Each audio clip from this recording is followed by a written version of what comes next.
A dangerous night of choice. From that moment on, he was no longer a victim, no longer an heir, no longer a former enemy. He became a fugitive. With her. The darkness did not have a shape, but it had a weight. It pressed against Hermione's chest, heavier than the damp stone floor beneath her cheek, heavier than the iron manacles biting into her wrists. Time had dissolved. In this cellar, days were measured only by the rhythm of dripping water and the jagged intervals of her own shivering. She was cold, a bone-deep, hollowing cold that made her teeth ache. The magic in her blood felt dormant, suppressed by the ancient wards of the manor above. She was not Hermione Granger, the war heroine, the brightest witch of her age. Here, she was merely a thing to be kept, a prize, a reminder that while the Ministry declared the war over, the hatred that fueled it had simply gone underground. A heavy thud vibrated through the floor. Footsteps. Hermione scrambled backward, her heels scraping against the grit, pressing her spine against the slimy wall. Her breath hitched, catching in a throat raw from thirst. The rhythm of the steps was deliberate, unhurried. This was not the chaotic stomp of the snatchers who had dragged her from the alleyway 3 days ago. This was the gait of someone who owned the ground they walked on. The lock groaned. The sound echoed like a gunshot in the small space. Hermione squeezed her eyes shut, bracing for the light, for the pain. "Don't scream," she told herself. "Whatever they do, don't give them the satisfaction." The heavy oak door creaked open. A slice of yellow lantern light cut across the darkness, illuminating the dust motes dancing in the stagnant air. "Get up." The voice was low, devoid of inflection, yet it scraped against her memories like a rusted blade. Her eyes flew open. Draco Malfoy stood in the doorway. He was a silhouette cut from sharp angles and expensive wool.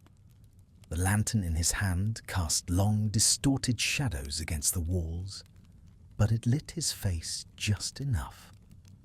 He looked ill. His skin, usually pale, was now translucent, the grey under his eyes dark enough to look like bruises. He wore the black robes of the inner circle, the fabric stiff and immaculate, a terrifying contrast to the filth of her cell. Hermione didn't move. She couldn't. The shock was a physical blow. Of all the faces she had expected, Dolohov, Yaxley, a nameless executioner, his was the one that made her blood freeze. If Draco Malfoy was here, it wasn't to gloat. It was to finish what had started in a drawing room years ago. I said, "Get up, Granger." His voice cracked, just a fraction. It wasn't a command born of arrogance. It sounded like a man speaking through a mouthful of glass. "Go to hell," she whispered. The words were weak, brittle things. He stepped inside. The air around him smelled of rain and ozone, a jarring scent of the outside world that made her dizzy. He didn't draw his wand. Instead, he set the lantern on the floor with a terrifying calm. "We don't have time for your martyrdom," he said, stepping toward her. Hermione shrank back, instinctively raising her shackled hands to protect her face. "Don't touch me." He paused. For a second, his mask slipped. His jaw tightened, a muscle feathering near his ear, and his eyes, storm grey and hollow, flickered over her. He didn't look at her with the sneering disgust she remembered. He looked at her as if she were a volatile potion he was forced to brew. "If I wanted you dead, you would be a corpse already," he hissed, crouching down.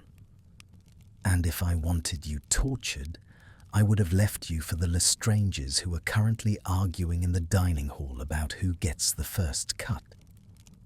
He reached out, his hand wrapped around her wrist.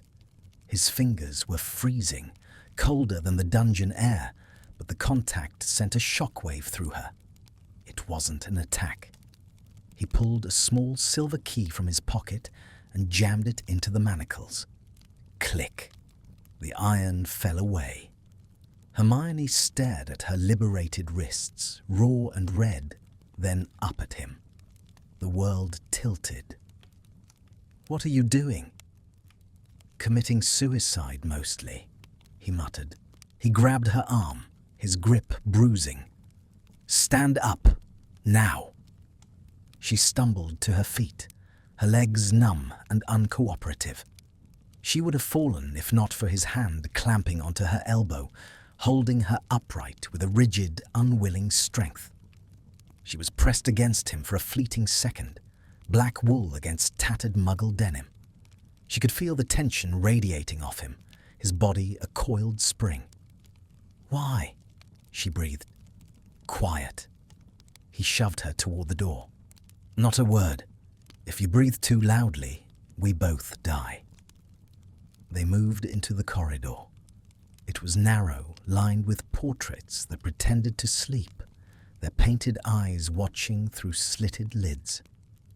The manor was silent, but it was a heavy silence, pregnant with the threat of violence. Draco moved with a predator's grace, swift and silent. He didn't look back at her, but his hand never left her arm. It was an anchor in the dark. He wasn't leading her, he was dragging her. There was no gentleness in his touch, only a desperate urgency. They reached the top of the stone stairs.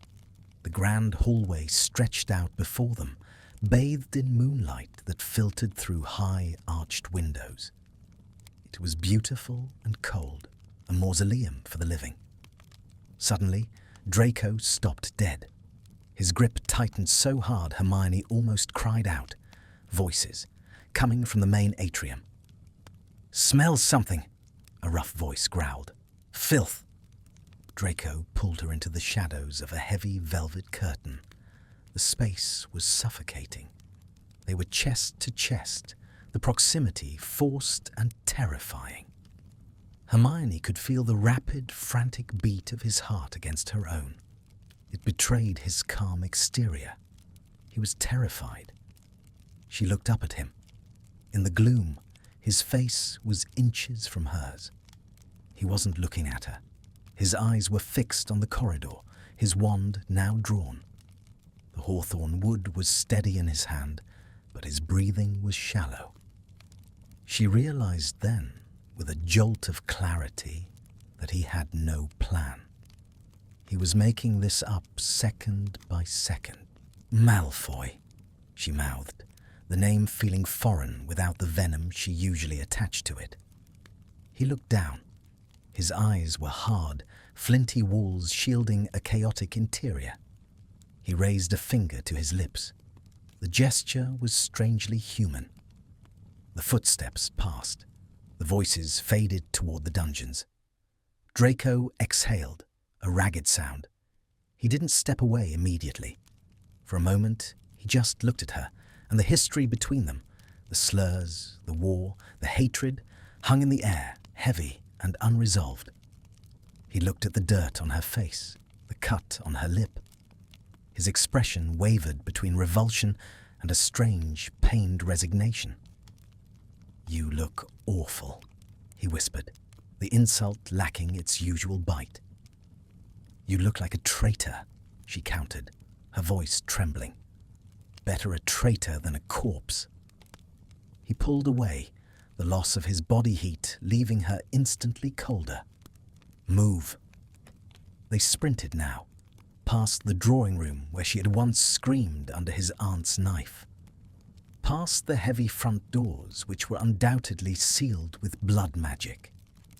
Draco steered them toward the kitchens, toward the servants' entrance. They burst into the cold night air. The wind hit Hermione like a physical blow, carrying snow and the scent of pine. The freedom was overwhelming. She stumbled on the gravel, her knees giving way. Draco caught her. He didn't hoist her up. He dropped to one knee beside her in the snow. "Get up, Granger," he snarled, looking back at the manor. Lights were flickering on in the upper windows. A shout echoed from the darkness. "They know." "I can't," she gasped, her body failing her. "My wand. I don't have my wand." "I know." He grabbed her face. His hands were rough, framing her cheeks, forcing her to look at him. His eyes were wild, the grey swirling with panic. "Focus. You have to focus. I can't carry you and fight them at the same time." "Where are we going?" "Away." A jet of green light sizzled through the air above their heads, shattering a stone gargoyle near the door. Debris rained down on them. Draco didn't flinch. He swore, a vile, sharp curse, and grabbed her hand. He interlaced his fingers with hers, not romantically, but inextricably, bone grinding against bone. "Hold on," he commanded. He didn't wait for her to nod. He turned on his heel. The sensation of apparition was always unpleasant, but this was violent. It felt as though the world had grabbed Hermione by the navel and turned her inside out. The air was sucked from her lungs. The manor, the snow, the green light, it all twisted into a suffocating darkness. They landed hard. Hermione hit the ground with a thud that knocked the wind out of her. Cold, wet earth pressed against her face. The smell of ozone was replaced by the smell of rotting leaves and deep, ancient forest. She gasped, scrambling to her hands and knees, retching. Her body shook uncontrollably. "Quiet." Draco's voice came from the darkness nearby. She looked up. He was standing a few feet away, leaning heavily against a tree. He was wiping his mouth with the back of his hand. He looked wrecked. The pristine robes were mud-splattered, his hair in disarray. He looked at her, and then at his own hand, the hand that had held hers. He wiped it on his robes, a gesture of instinctive rejection that stung more than it should have. "Where are we?" Hermione whispered, her voice barely audible over the wind howling through the trees. Draco looked up at the canopy of dark branches blocking out the stars. He looked lost. For the first time, Hermione saw the cracks in the armor not as momentary lapses, but as the true structure of the man. He had saved her. He had thrown away his life, his status, his safety, to pull her out of a dungeon, and he looked like he hated her for it. "Nowhere," he said, his voice hollow. "We are nowhere." He turned his gaze to her, cold and impenetrable once more. "Welcome to the rest of your life, Granger. Try not to die before sunrise." He turned his back on her and walked a few paces into the gloom, scanning the perimeter. Hermione sat in the dirt, shivering, watching the boy who had been her tormentor become her only shield against the dark.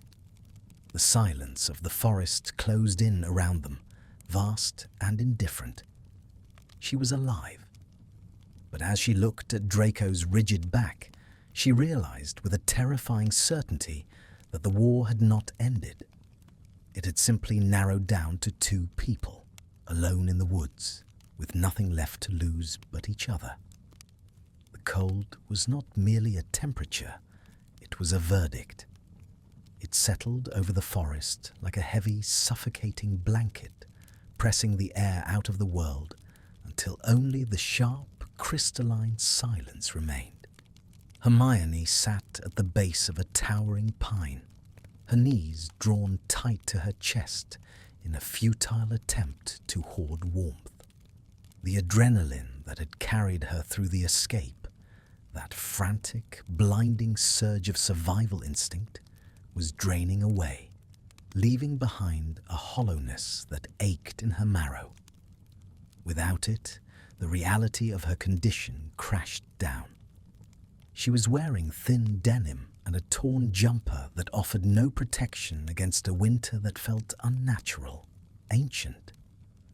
Her wrists, raw where the manacles had been, throbbed in time with her slowing heart. She watched him. Draco was 10 yards away, a wraith moving through the shadows. He hadn't stopped moving since they landed. He was pacing the perimeter of their small clearing, his wand arms slashing through the air with precise, jerky movements.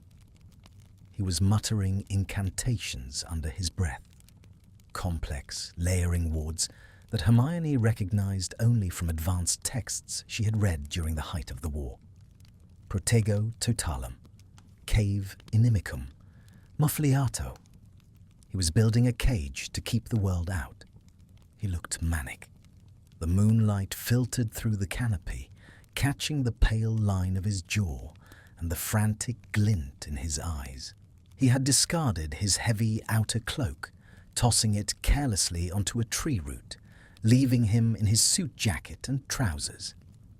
He didn't seem to feel the cold, or perhaps he simply refused to acknowledge it. Hermione's teeth began to chatter, a humiliating, uncontrollable sound that grated against the silence. She clamped her jaw shut, biting her tongue, but a tremor racked her entire frame. Draco froze. His back was to her, but his shoulders stiffened. He held the pose for a long second, his head cocked as if listening to a threat in the distance. Then, slowly, he turned. The look he gave her was withering. It was the old Malfoy, the boy who had sneered at her across the great hall, the boy who looked at her as if she was something scraped off the bottom of a boot. But there was a crack in the porcelain now. Fear, sharp and jagged, leaked through the disdain. "If you freeze to death," he said, his voice flat, "this entire night becomes a waste of my time." I don't have my wand," Hermione stammered, the words tumbling out through numb lips. It was a statement of fact, but it felt like a confession of weakness. To be a witch without a wand was to be severed from oneself. "I am aware," he snapped. He stalked toward her, the crunch of frozen pine needles under his dragon-hide boots loud in the quiet. "I am also aware that you are currently useless, a liability." He stopped a few feet away, towering over her. He looked down, his lip curling. "Well?" he demanded.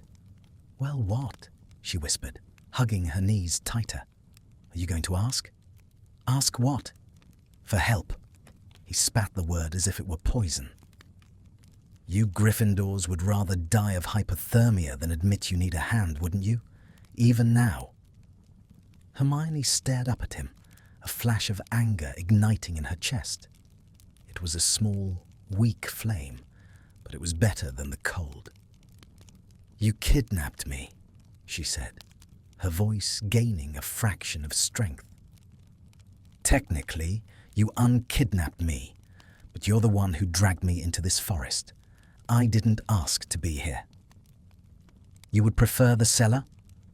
Draco crouched down, invading her space. His eyes were hard, boring into hers. "You would prefer the knife? Because I can take you back. It's a short apparition away." He was close enough that she could smell him again. Ozone, expensive soap, and the metallic tang of fear sweat. He was trembling too, she realized. His hands, still clutching his wand, were shaking. Not from cold, but from the aftershocks of what he had done. He had just betrayed the Dark Lord. He had just killed his own life. "No," she breathed. The fight drained out of her. "No, thank you." The words seemed to physically strike him. He flinched, pulling back as if she had slapped him. His expression twisted from aggression to something guarded, almost repulsed. He couldn't handle her gratitude. It made the situation too real, too human. He needed her to be the enemy, even as he saved her. "Don't," he hissed. "Don't thank me. I didn't do it for you." "Then why?" Hermione asked, her gaze searching his face. "Why did you come down there? Why not just let them—" "Because I am not a butcher," he shouted. The sudden volume made Hermione jump. The sound echoed through the trees, and Draco immediately looked around, paranoid, cursing under his breath. He lowered his voice to a lethal whisper. "Because I am tired of the screaming, Granger.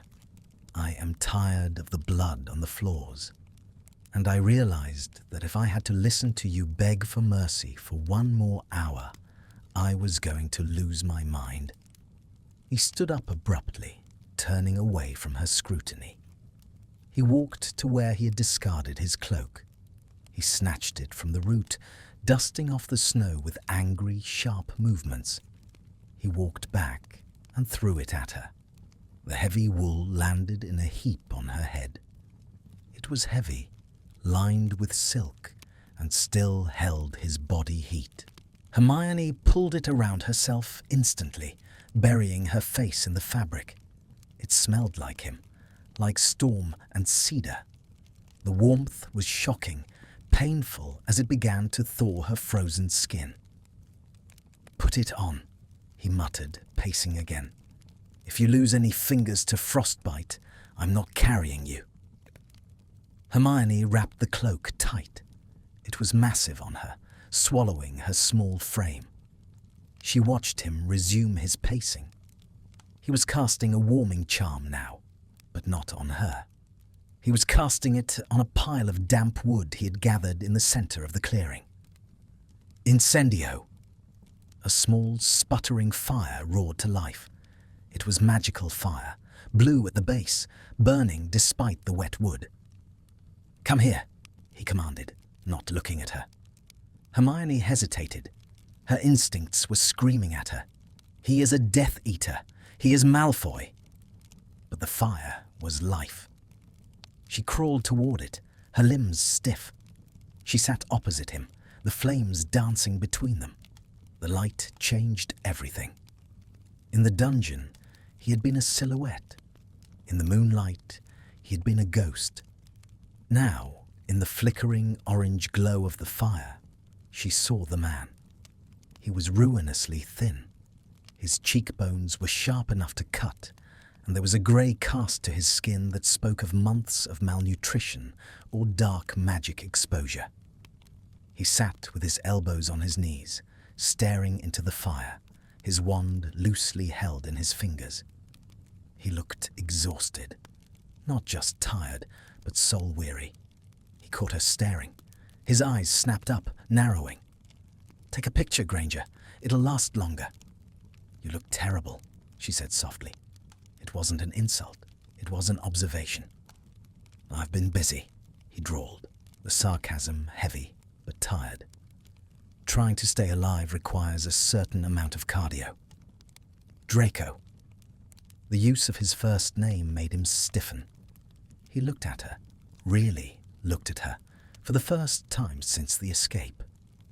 His gaze traveled from her messy, matted hair to the bruise forming on her cheek, down to the oversized cloak engulfing her. "We can't go back," she said. It was the elephant in the room. Astute observation, 10 points to Gryffindor. "Stop it," she snapped, frustration rising. "Stop hiding behind that. Talk to me. Where are we going? Who is chasing us? The Ministry thinks the cells are dormant. If we can get to Kingsley—" "Kingsley?" Draco let out a short, bitter laugh. "The Ministry is a sieve, Granger. Half the Aura office is on the payroll of the people who took you. If we walk into the Ministry, we don't walk out." Hermione felt a cold pit open in her stomach. Then the Order. Harry. Ron. Draco's face shut down. The mask slammed back into place. "Potter and Weasley are likely being watched. Or they're dead, or they're looking for you in the wrong places. He picked up a stick and snapped it in half, tossing the pieces into the fire. We are alone. There is no cavalry coming over the hill. So, what is the plan? Hermione demanded, her voice rising. To live in the woods? To starve? To freeze? The plan, Draco said, his voice dropping to a low, dangerous register, is to survive the night, and then the next night, and the next, until I figure out a way to get us out of the country without triggering every tracking spell in existence. He looked at her across the flames, and for a moment the hostility wavered. She saw the terrifying burden he was carrying. He had no plan. He had acted on impulse, breaking the chains of his life in a single moment of madness, and now he was drowning in the consequences. "Why didn't you leave me?" she asked again. She needed to understand. "You could have run alone. You would have been faster." Draco looked away, staring into the dark forest beyond the ring of light. His profile was severe, etched in shadow. "I don't know," he whispered. The admission hung in the air, more honest than anything he had said so far. He looked back at her, and the vulnerability vanished, replaced by a wall of ice. "Get some sleep, Granger. First watch is mine." "I can't sleep." "I didn't ask for your capability. I gave you an order." He turned his body away from her, effectively ending the conversation. "And don't snore. I might mistake you for a werewolf and hex you." Hermione pulled the cloak tighter, staring at him. She felt a strange, twisting sensation in her chest.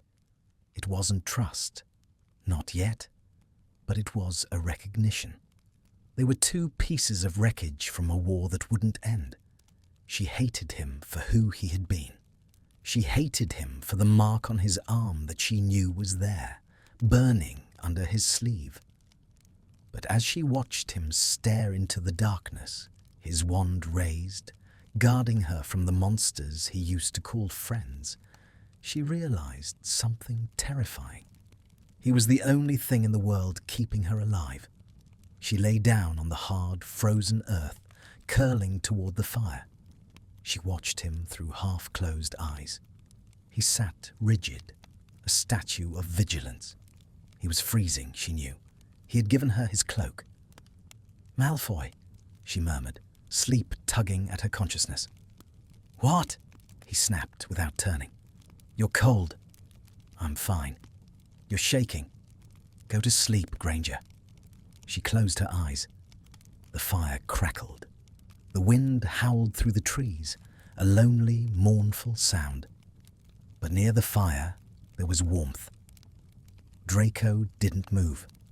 He sat in the cold in his suit jacket, shivering violently as the temperature dropped further. He listened to her breathing, even out. When he was sure she was asleep, he allowed himself a single moment of weakness. He dropped his head into his hands, his fingers digging into his scalp, and let out a silent, shuddering breath. He was a dead man walking. He knew it. But as he looked at the curl of brown hair spilling out from under his cloak, he knew one other thing with absolute certainty. He would burn the rest of the world to ash before he let them take her back. He raised his head, his eyes grey and cold as the coming storm, and stared into the dark. The house did not welcome them. It tolerated them, like a dormant beast disturbed from a century of slumber. It stood on a crag of rock overlooking a grey, churning sea, invisible to the Muggle eye and forgotten by the Wizarding One. It was a structure of black stone and sharp gables, leaning precariously against the wind, its windows like blinded eyes staring into the nothingness. It was a black family safe house. One of the many secrets Narcissa Malfoy had buried in the back of Draco's mind years ago. A coordinate intended for a day he prayed would never come. They had walked for hours. The apparition had only gotten them to the forest edge. The wards around the safe house prevented magical travel within a 10-mile radius. The trek had been a silent, grueling march through mud and biting sleet. Hermione stumbled as they reached the rotting front porch. Her legs were leaden, her lungs burning with the icy air. She reached out to steady herself on the doorframe, the wood slick and moss-covered. Draco was behind her. He had been trailing her for the last mile, his footsteps uneven, dragging. He hadn't spoken since the forest. "Move," he rasped. The sound was wet, broken. He stepped past her, jamming his hand against the center of the door. He muttered a string of Latin that sounded less like a spell and more like a plea. A sharp click echoed from within the wood, a blood ward recognizing its kin. The door groaned open, revealing a hallway swallowed by shadows and the smell of stale air, dry rot, and abandonment. They spilled inside. The silence of the house was absolute. Dust motes hung suspended in the gloom, undisturbed for decades. Sheets covered the furniture like shrouds. Hermione turned to close the door, locking out the wind. "We need to check the perimeter," she said, her voice shaking with exhaustion. "If the wards are decayed, we might need to reinforce."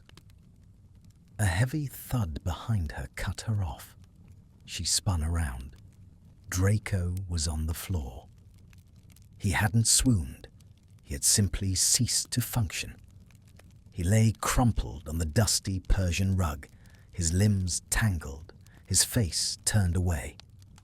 The pristine calm he had maintained, the sneering, arrogant mask that had kept him upright, had shattered. "Malfoy!" Hermione dropped to her knees beside him, the impact jarring her shins. Panic, sharp and electric, surged through her fatigue. If he died, she was dead. It was a selfish thought, cold and pragmatic, but it was the only thing keeping her moving. She grabbed his shoulder and rolled him onto his back. His head lulled. His eyes were half open, glazed and unfocused, rolling back into his skull. But it was the heat that terrified her. Even through the layers of his suit and the mud-caked shirt, he was burning. A fever raged under his skin, turning his pallor a sickly, waxen grey. "Malfoy, look at me," she ordered, slapping his cheek lightly. His skin was dry, papery. "Draco," he groaned, a sound of pure agony, and swatted weakly at her hand. "Don't," he slurred. "Don't touch." "Shut up," she hissed. Her hands moved frantically over him, searching. "Where are you hurt? You were walking fine. What happened?" Then she saw it. His left hand was clutching his side, his fingers rigid, locked in a spasm. The fabric of his jacket there was stiff, darker than the rest.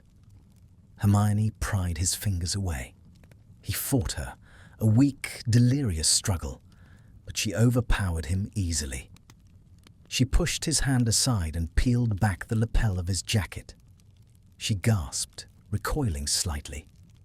The white dress shirt was soaked in blood, not fresh, bright red blood, but a thick, black substance that oozed sluggishly. The stain had spread from his ribs down to his hip. He had been bleeding since the manor. He had apparated, walked for miles, cast wards, and argued with her, all while a curse was slowly eating a hole in his side. "You idiot," she whispered, her voice trembling with a mix of fury and horror. "You absolute, arrogant idiot." She needed to see the wound. She needed to clean it. "I need to take this off," she said, though she knew he couldn't understand her. She worked quickly, her fingers fumbling with the buttons of his shirt. They were slick with blood. She cursed under her breath, ripping the last 2 buttons free when they refused to yield. She pulled the shirt open, peeling the fabric away from his skin where it had stuck to the wound. Draco hissed through his teeth, his back arching off the floor. "Stop. Let me go." "I'm not letting you go," she muttered, tossing the ruined shirt aside. "I'm trying to save your miserable life." She stripped him to the waist. The sight of his chest gave her pause. He was too thin. The months of war had carved him down to sinew and bone. His ribs were stark ridges against his pale skin, moving rapidly with his shallow breaths. But it was the canvas of scars that held her gaze, faint, silvery lines crisscrossing his torso, the legacy of Sectum Sempra, perhaps, or punishments she couldn't imagine. And there, on his left side, was the wound. It was a curse mark. The flesh was jagged, dark purple at the edges, the center weeping that black, tar-like blood. It smelled of sulfur and dark magic. Hermione sat back on her heels, her mind racing. She had no wand. She had no potions. She was in a house that had been empty for 50 years. Think, Granger. Think. Water. She needed water, and cloth, and something to bind it. She scrambled up, running deeper into the house. The kitchen was a cavernous space of stone and copper. She found a sink and twisted the tap. Nothing. She groaned in frustration, banging her fist against the basin. Then a shudder ran through the pipes, and a stream of brown, rusty water sputtered out, eventually clearing to cold grey liquid. It would have to do. She found a linen towel in a drawer, ripping it into strips. She found a bottle of ancient fire whiskey in a cabinet. The Black family, she reasoned, would never be without alcohol. She ran back to the hallway. Draco hadn't moved. He looked like a fallen angel in a Renaissance painting. Pale, broken, beautiful in a terrifying, morbid way. Hermione knelt beside him again. "This is going to hurt," she warned him, uncorking the whiskey. "A lot." She poured the alcohol directly onto the wound. Draco screamed. It was a raw, guttural sound that tore through the silence of the house. His body convulsed, his back bowing, his hands scrabbling uselessly against the floorboards. "I'm sorry. I'm sorry," Hermione chanted, her own heart hammering against her ribs. She pinned him down with one hand on his shoulder, using the other to press the towel against the wound. "Hold still!" he thrashed, his eyes flying open. They were wild, dilated, seeing monsters that weren't there. "Get off! Get away from me!" "It's me!" she shouted over his panic. "It's Granger! Stop fighting me!" He didn't hear her. He was fighting a memory. He lashed out, his arms striking her chest, shoving her back. He tried to scramble away, dragging himself across the floor, leaving a smear of blood on the wood. "No, not again. Please." Hermione lunged forward, grabbing his wrists to stop him from tearing the wound further open. She straddled his hips, using her weight to pin him to the floor. It was a desperate, ungraceful position, her knees digging into the carpet, her hands forcing his arms above his head. "Draco!" She screamed his name, desperate to break through the delirium. He froze. The sound of his name, spoken in her voice, seemed to short-circuit his panic. He blinked, his chest heaving beneath her. He looked up, his eyes focusing slowly on her face. He was panting, sweat plastering his platinum hair to his forehead. He looked at her, really looked at her, hovering above him. The position was intimate, undeniably so. Her legs bracketed his waist. Her hands held his wrists pinned to the floor. She could feel the fever heat radiating off him, burning through her damp clothes. For a moment, the war didn't exist. The danger outside didn't exist. There was only the frantic rhythm of their breathing and the shock of skin on skin. Draco's gaze dropped to her hands holding his wrists. His left arm was pinned. The sleeve of his shirt was gone. The dark mark was exposed. It stood out against his pale skin like a brand of shame. The skull and the snake, the ink black and sharp. Hermione was touching it. Her thumb was pressed directly against the head of the snake. The realization hit them both at the same time. Draco flinched violently, not from pain, but from revulsion. He yanked his arm, trying to hide it, trying to pull away from her touch. "Don't look at it," he snarled, the venom returning to his voice, though it was weak. "Get off me." "Stop it," Hermione said, her voice softer now, but firm. She didn't let go. She didn't look away from the mark. She looked at the scars around it, the redness of the skin where he had clearly tried to scrub it off in the past. "I need to bind the wound, Draco. If you keep moving, you're going to bleed out." "Let me die then," he spat, turning his face away, pressing his cheek into the dust to hide his expression. "It would be cleaner." "I don't care about clean," Hermione said. She released his wrists slowly. He didn't fight her this time. He lay limp, defeated by his own body. She shifted her weight, moving off him but staying close. She picked up the towel, now soaked in water and whiskey. She began to clean the wound again, her movements gentle, clinical. She worked in silence. She cleaned the black blood from his ribs. She wiped the sweat from his chest. Her hands moved over him, touching him in ways she never thought she would touch Draco Malfoy. She touched the sharp curve of his hip bone, the tense muscle of his abdomen. She touched him, not as a lover, but as a lifeline. He was shivering now, the adrenaline crash combining with the fever. "Why didn't you tell me?" she asked quietly, winding the linen strips around his torso to bind the pad in place. She had to lift him slightly to pass the bandages under his back. He was heavy, dead weight. "Tell you what," he mumbled, his eyes closed. "That you were hurt, that you were dying. Didn't seem relevant." "Relevant?" She tied the knot tight, making him wince. "You are the only person who knows how to get past these wards. If you die, I'm trapped here." "You're smart, Granger," he whispered, his voice fading as exhaustion pulled him under. "You'd figure it out. You always figure it out." He was fading.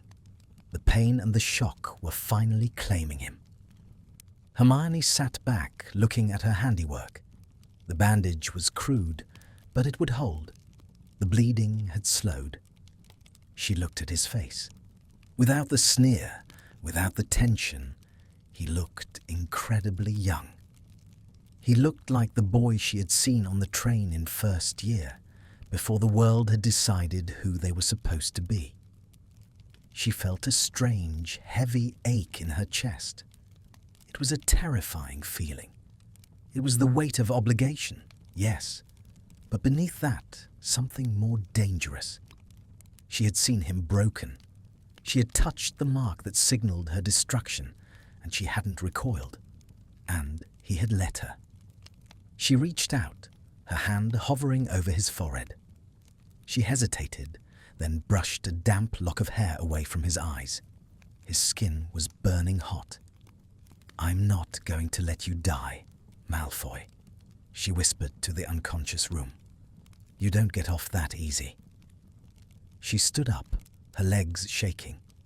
The house was cold. The fire in the hearth needed to be lit. She needed to find blankets. She needed to secure the doors.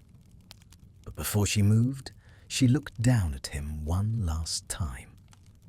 He lay amidst the dust and the shadows, a fallen prince in a ruined castle. And for the first time in her life, Hermione Granger didn't see an enemy. She saw a boy who was bleeding the same color as she was. She turned and walked into the darkness of the house to find them some warmth. The night was far from over. The storm arrived an hour before midnight, a violent, living thing that battered the cliffside house with fists of wind and rain. The ancient windows rattled in their frames, the glass singing a high, trembling note of distress, but the wards held. Inside, the silence was no longer empty. It was pressurized. Hermione had dragged a heavy, moth-eaten velvet mattress from one of the upstairs bedrooms down to the drawing room. It was the only room with a working fireplace, a cavernous hearth big enough to stand in. She had fed the fire with broken furniture, priceless mahogany chairs sacrificing themselves for warmth, until a steady, roaring blaze fought back the damp chill of the house. She sat on the edge of the mattress, her knees pulled to her chest, watching him. Draco was burning. The fever had spiked with terrifying speed. He lay tangled in the assortment of blankets she had scavenged, his head tossing restlessly on the pillow. The arrogance that usually defined his features had been melted away by the heat, leaving something raw and painfully young exposed. His skin was slick with sweat, his hair matted to his forehead in damp silver strands. He was no longer the boy who sneered. He was a vessel overflowing with poison. Hermione reached out, dipping a cloth into a bowl of cool water she had collected earlier. She hesitated for a fraction of a second, the old instinct to keep her distance, to protect herself from the sting of his prejudice, before pressing the damp fabric to his brow. He flinched at the contact, a sharp intake of breath hissing through his teeth. "No," he muttered, the words slurring into a groan. Not the tower." Hermione froze. Her hand hovered over his forehead. "Draco?" "I can't," he whispered, his voice gaining a frantic, jagged edge. His eyes were squeezed shut, the lids fluttering rapidly. "Don't make me do it. Please. I can't do it." He was dreaming. No, he was remembering. The occlumency walls he kept so meticulously constructed had crumbled under the assault of the infection, and the contents of his mind were spilling out. Hermione sat frozen, a reluctant voyeur to his dismantling. She knew she should cover her ears, should move to the other side of the room, and give him the dignity of his secrets. But she couldn't move. "He's watching," Draco gasped, his hands twitching against the blankets, fingers curling as if gripping a wand. "He's always watching. The snake, the table." His breathing hitched, turning into a shallow, panicked panting. I didn't know she would scream like that." The air in the room seemed to drop 10 degrees. Hermione's stomach turned over.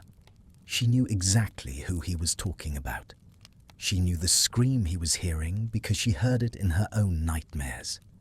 It was hers. "It's over," she whispered, her voice trembling. She pressed the cloth harder against his skin, trying to anchor him to the present. "Draco, wake up. You're safe." "Safe?" He let out a dry, broken laugh that turned into a cough. "There is no safe. There is only waiting." He suddenly thrashed, kicking the blankets off. The bandages around his ribs were stark white against his flushed skin, a spot of fresh blood blooming in the center. "Raoul," he snarled, his voice changing, dropping into a tone of pure, visceral hatred. "Touch her again, and I'll kill you. I'll kill you all." Hermione's heart hammered against her ribs. He was reliving the rescue. He was reliving the moment he had decided to destroy his life to save hers. She stared at him, seeing the conflict played out on his face. The brow furrowed in agony, the mouth drawn tight in a snarl. For years, she had thought of him as a coward. A boy who hid behind his father's money and his blood status. But the man writhing before her wasn't a coward. He was terrified, yes. He was broken, but he was fighting a war inside his own head that was just as violent as the one outside. "Draco," she said, louder this time. She grabbed his shoulders, shaking him gently. "Wake up!" His eyes flew open. For a moment, they were terrifying, wide, pupil-blown pools of grey that saw nothing but horror. He looked through her, his chest heaving, his body rigid as a bowstring. Then, slowly, the room coalesced. The firelight reflected in his eyes.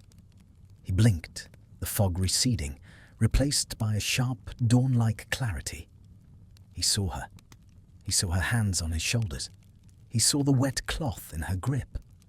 He violently jerked away from her, scrambling backward on the mattress until his back hit the arm of the sofa she had pushed behind it. "Don't," he rasped, his voice wrecked. He pulled the blanket up, shielding himself, covering the bandages, covering the weakness. Hermione sat back on her heels, giving him space. "You were dreaming." "I don't dream," he snapped instantly, though the tremor in his hands betrayed him. He wiped the sweat from his eyes, his movements jerky and uncoordinated. "You were speaking," she corrected gently. Draco went still. The color that had been high in his cheeks drained away, leaving him ash-gray. He looked at her with a look of pure dread. It wasn't the fear of an enemy. It was the mortification of a man who has been stripped naked in front of a stranger. "What did I say?" The question was a whisper, tight and dangerous. Hermione looked at the fire, unable to hold his gaze. "You talked about the tower. You talked about the screaming." She paused, then looked back at him. "You threatened to kill Roll." Draco closed his eyes. He rested his head back against the sofa, the column of his throat working as he swallowed. He looked defeated. "Ignore it. It's nonsense." It didn't sound like nonsense. "It's the fever, Granger!" he shouted.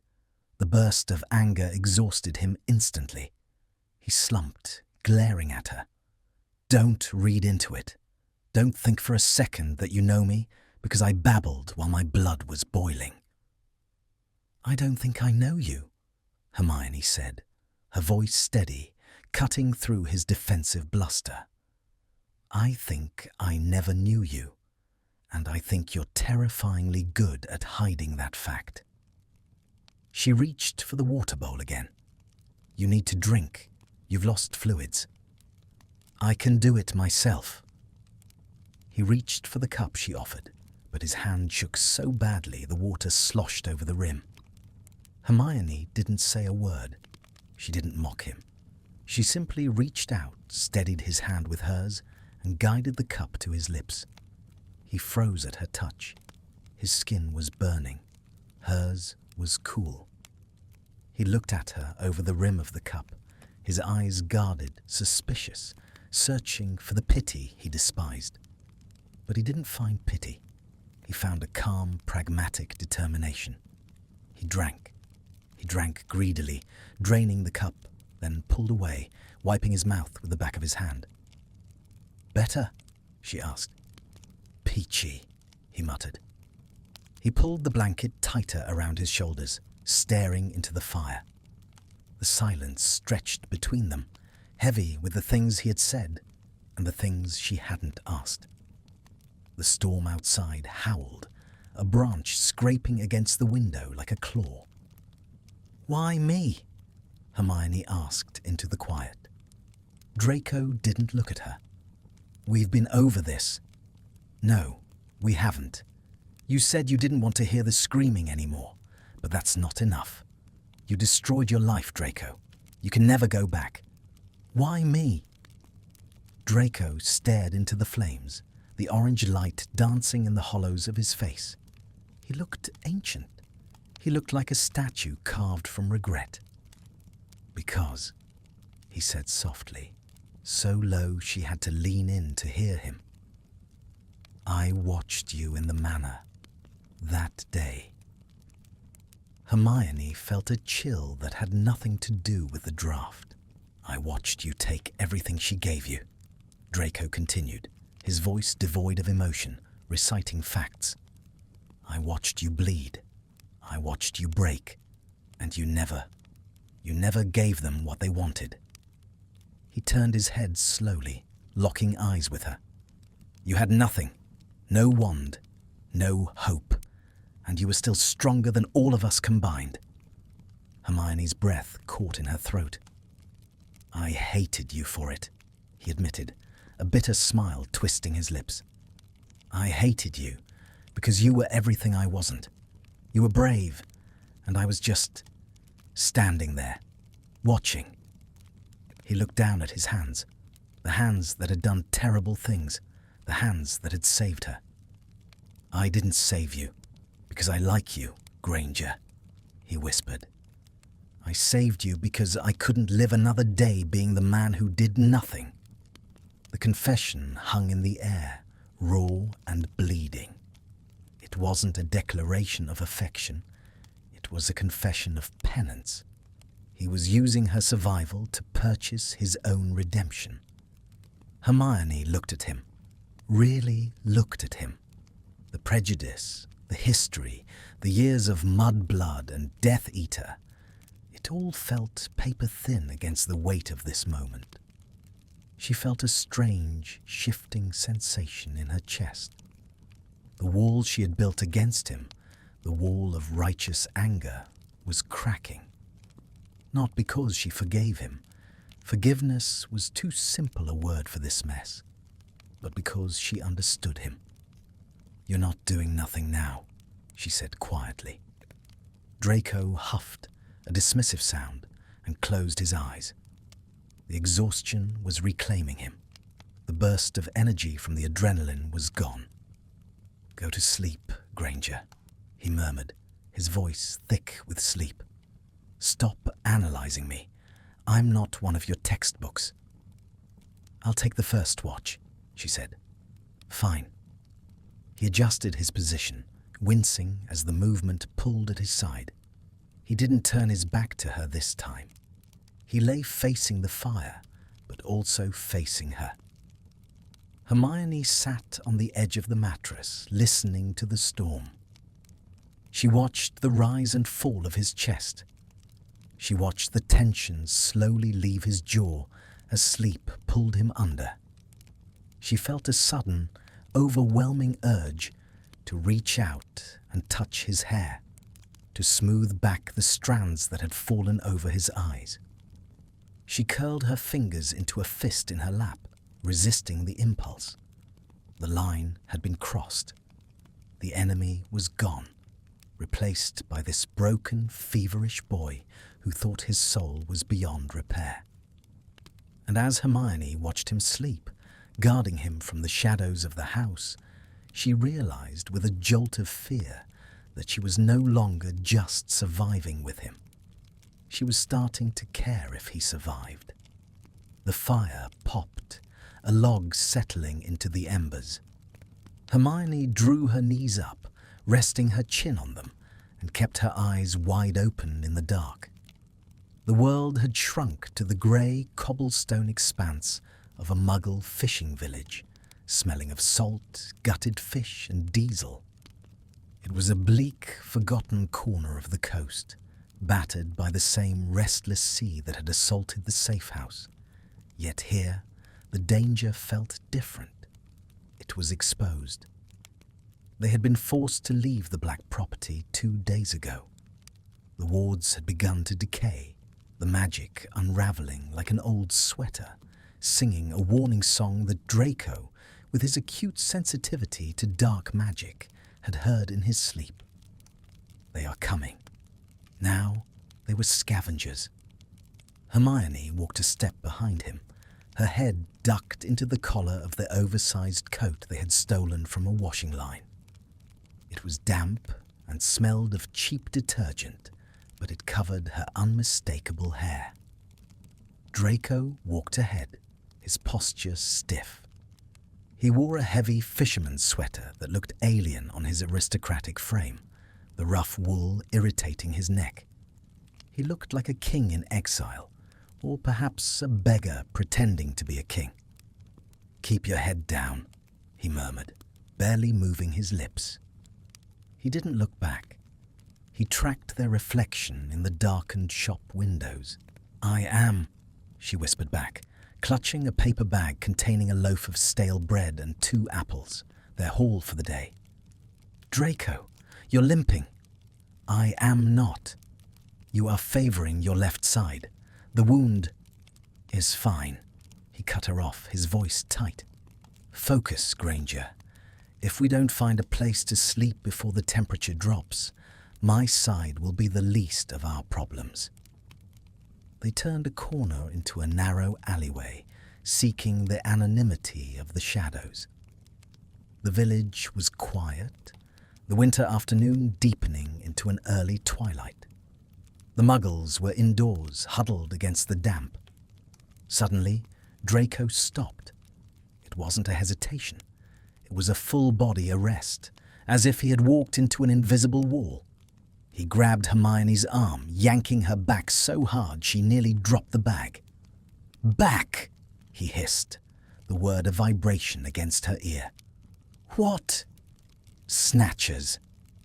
Hermione's blood ran cold. She peered past his shoulder. At the end of the alley, where it opened into the main square, 2 figures had apparated. They weren't dressed like muggles. They wore long, tatty leather coats and heavy boots.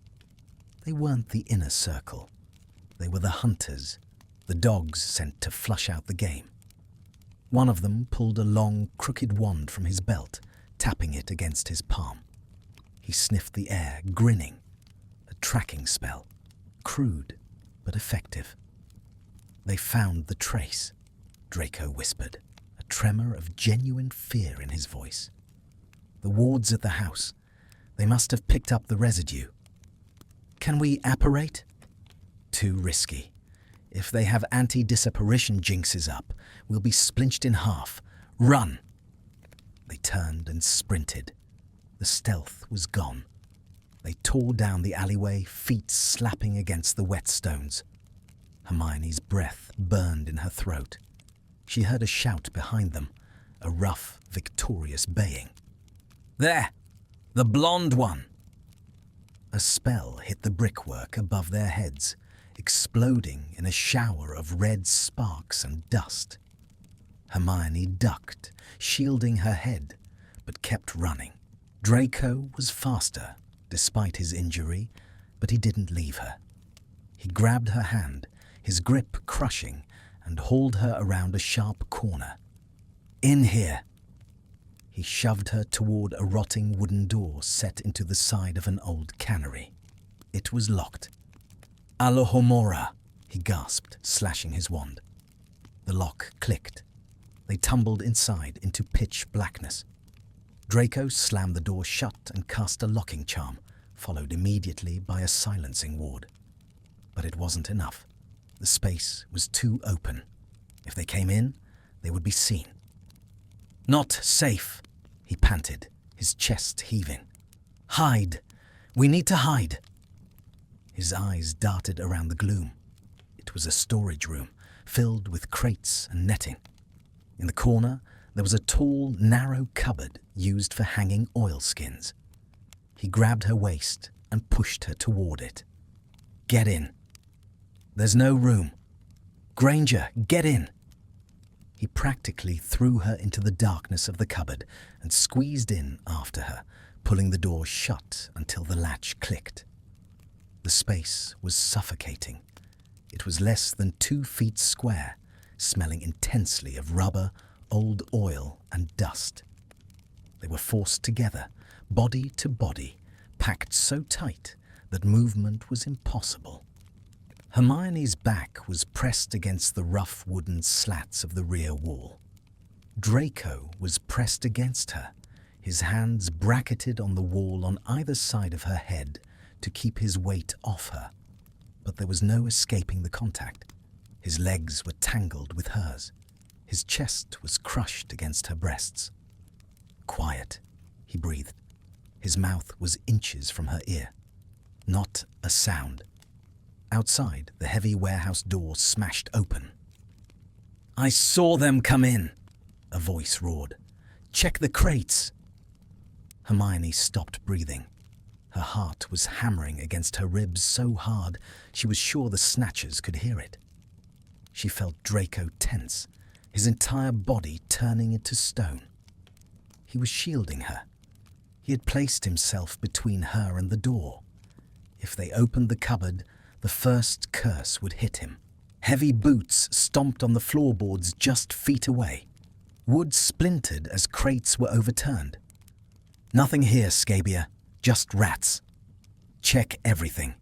The Dark Lord wants the girl alive, but Malfoy is meat. Do you understand? If we bring his head, we get the gold." Draco didn't flinch. He didn't tremble. In the face of his own death sentence, he went unnaturally still. Hermione looked up. It was too dark to see his face clearly, but a thin sliver of light from a crack in the door cut across his eyes. They were wide, alert, and fixed on the gap. He was holding his wand, but in this proximity, he couldn't raise his arm to cast. He was helpless. The footsteps moved closer. A wand tip lit up, the light sweeping across the room, illuminating the cracks in the cupboard door. Hermione felt a tear of pure terror slip down her cheek. She instinctively buried her face in Draco's chest, biting her lip to stifle a sob. He reacted instantly. One of his hands left the wall and moved to the back of her head. He pressed her face harder into his sweater, his fingers tangling in her hair, holding her still. It was a gesture of protection, fierce and absolute. "I have you," the grip said. "Be quiet." The footsteps stopped right in front of the cupboard. The handle rattled. Hermione squeezed her eyes shut. She felt Draco's heart slam against her chest, once, twice, a chaotic, terrified rhythm that betrayed his stillness. "Locked," the voice grunted. "Blast it." "It's an oil cupboard, you idiot. You blast it. You blow the whole building up.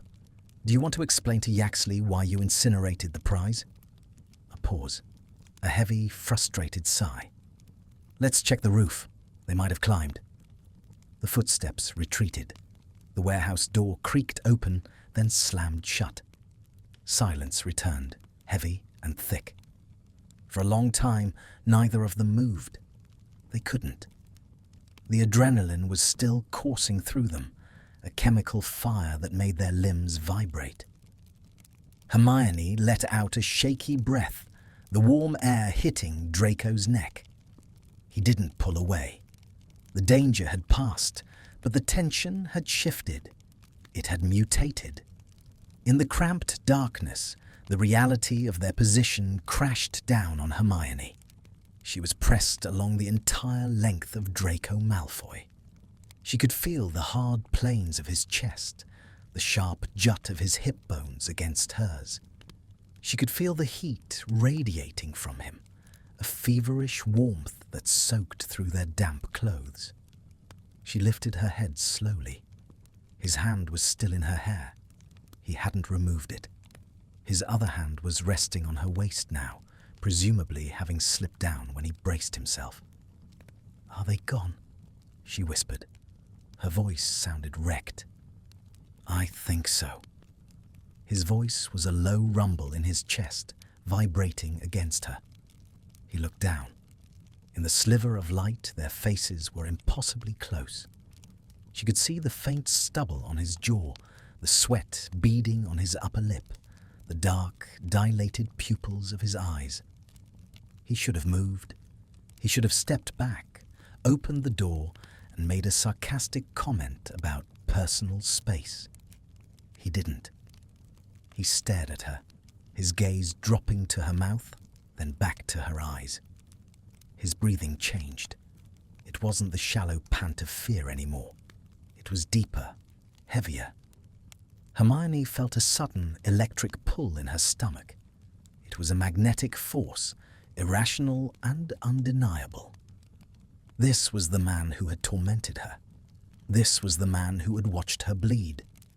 But this was also the man whose heart was beating in sync with hers. The man who smelled of rain and fear and something uniquely, intoxicatingly Draco. "You're shaking," he murmured. It wasn't an accusation this time. "So are you," she breathed. "I'm injured," he deflected, though his voice lacked conviction. "You're scared, terrified." The honesty was more disarming than any spell. He shifted his weight, and his thigh brushed intimately against hers. The frictions sent a jolt through her that made her gasp softly. Draco's eyes darkened. His hand in her hair tightened slightly, tilting her head back. The air between them was charged, thick enough to taste.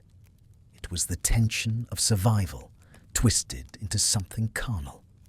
They were two people who had just cheated death, and the celebration demanded a confirmation of life. "Granger," he warned, his voice rough. "Don't look at me like that." "Like what?" "Like you forgot who I am." "I know who you are," she whispered. She raised her hands, resting them tentatively on his chest. She could feel the bandages beneath the wool. "You're the one who saved me." Draco let out a ragged exhale. He leaned in, his forehead resting against hers. He closed his eyes, as if fighting a losing battle against gravity. "I am the one who will get you killed," he muttered. "Not today." He opened his eyes. The grey was swirling, a storm held back by a thread. He looked at her mouth again, and this time he didn't look away. He leaned in closer, a fraction of an inch at a time. Hermione didn't retreat. She rose on her toes, her body arching instinctively toward him. The kiss didn't happen. A shout from outside, distant but distinct, broke the spell. "Check the alley again." Draco snapped back as if he had been burned. The intimacy shattered, replaced instantly by the cold, sharp armor of the soldier. He shoved the door open, stumbling out into the warehouse, dragging air into his lungs as if he had been drowning. He didn't look at her. He couldn't. He ran a hand through his hair, his back to her, his shoulders rising and falling rapidly. "We have to move," he said, his voice flat, devoid of the heat that had been there seconds ago. "Now!" Hermione stepped out of the cupboard. Her legs felt weak, her lips tingling with the ghost of a touch that hadn't occurred. She looked at his rigid back, at the tension radiating off him. He hated himself for it. She could see it. He hated that he wanted her. He hated that for a moment, in the dark, he had forgotten the mark on his arm and the blood war between them. "Draco," she started. "Don't!" He cut her off sharply. He turned, his face a mask of stone, though his eyes were still wild.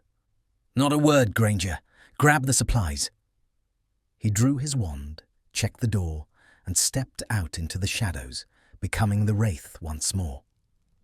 Hermione stood there for a second, touching her own chest where his heart had hammered against hers. She was terrified of the Snatchers, yes.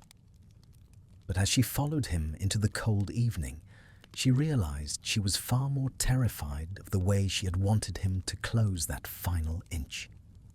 The hunt was still on. But now, she wasn't sure who was being hunted, them or the feelings they were trying to outrun. The coast was a graveyard of ships and silence. They had made camp in the hollow of a dune, shielded from the biting wind by a ridge of swaying frozen seagrass. It was a desolate place, where the grey sky met the grey water in a seamless horizon of melancholy. But it was hidden. Night had fallen hours ago. A small, smokeless fire, another piece of Draco's meticulous magic, burned in the centre of their hollow. Hermione sat cross-legged, breaking the loaf of stale bread they had stolen in the village into 2 equal halves. She handed the larger piece to Draco. He stared at it, then at her. He was leaning against a piece of driftwood, his long legs stretched out in the sand.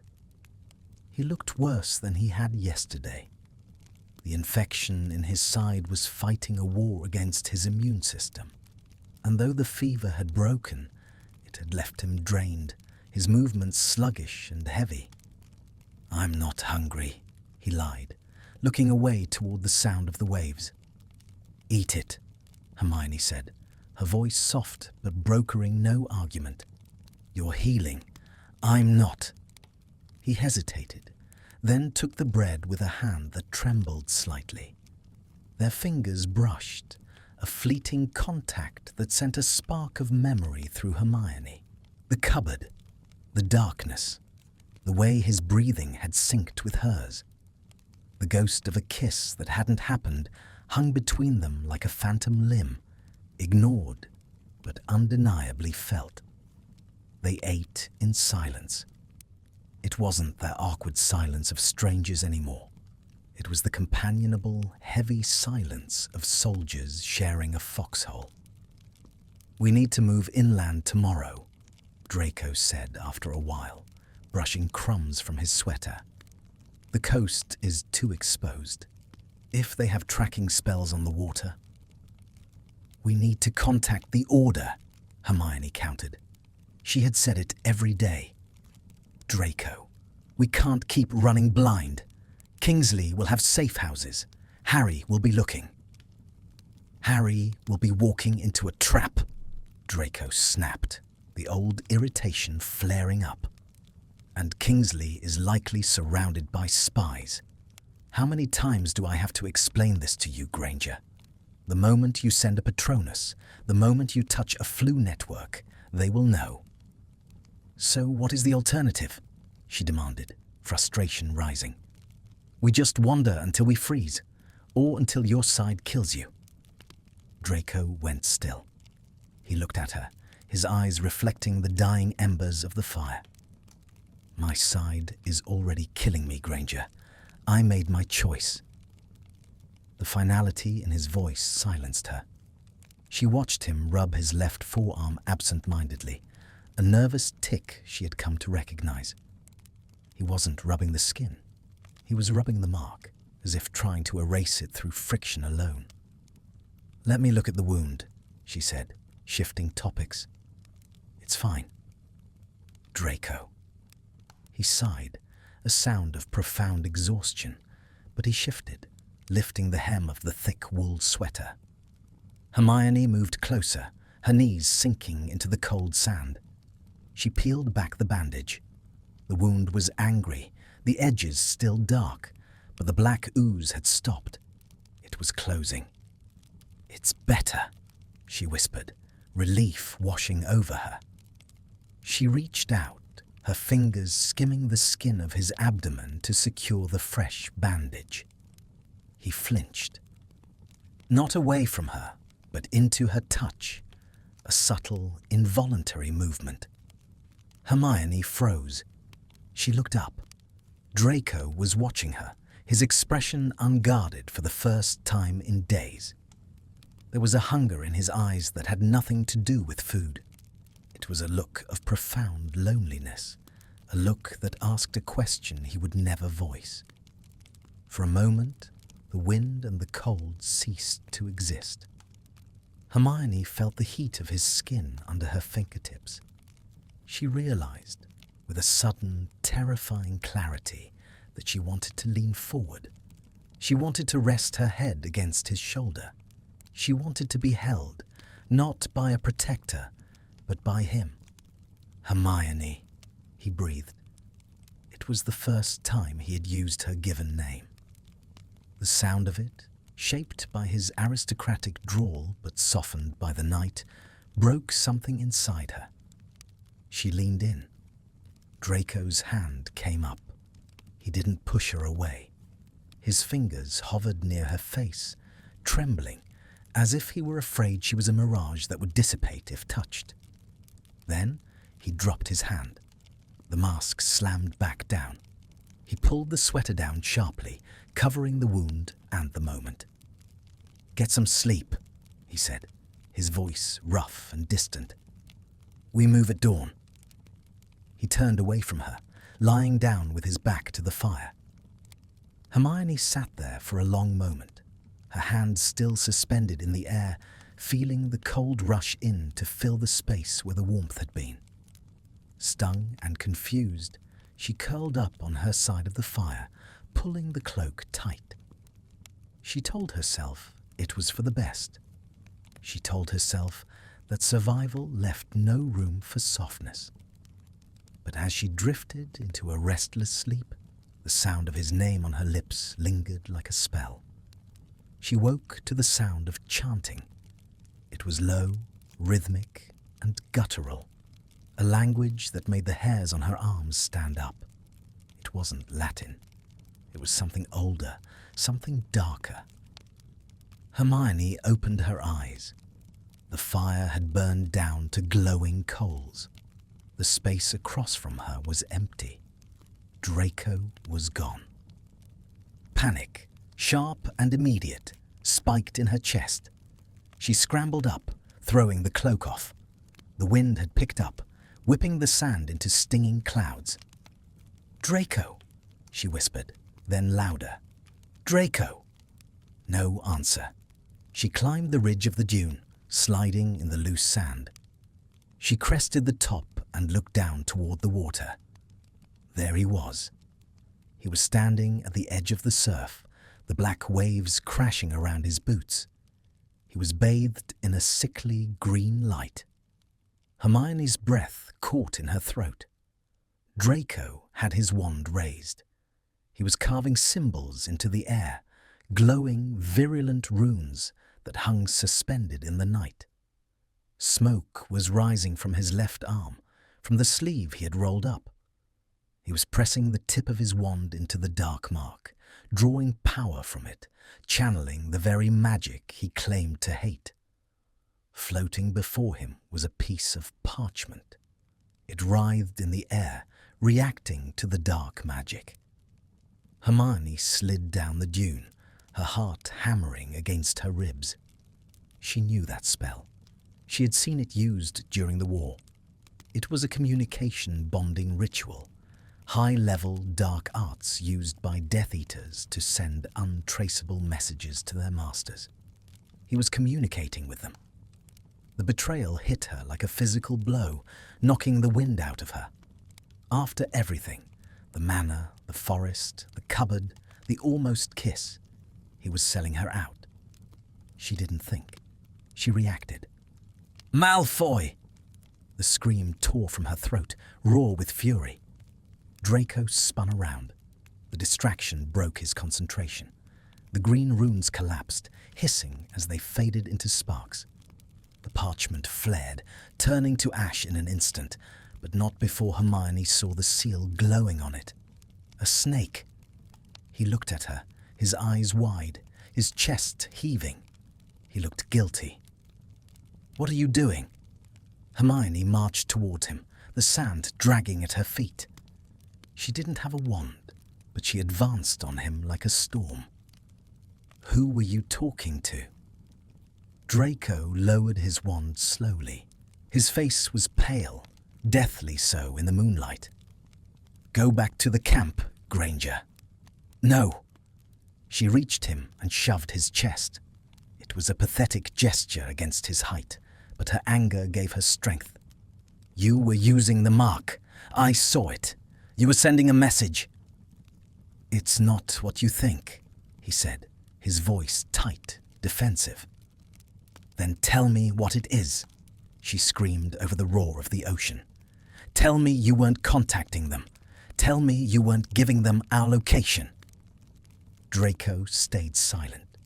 He looked at her, his jaw working, a muscle feathering in his cheek. He made no move to defend himself. He just stood there, accepting her accusation, accepting her hatred.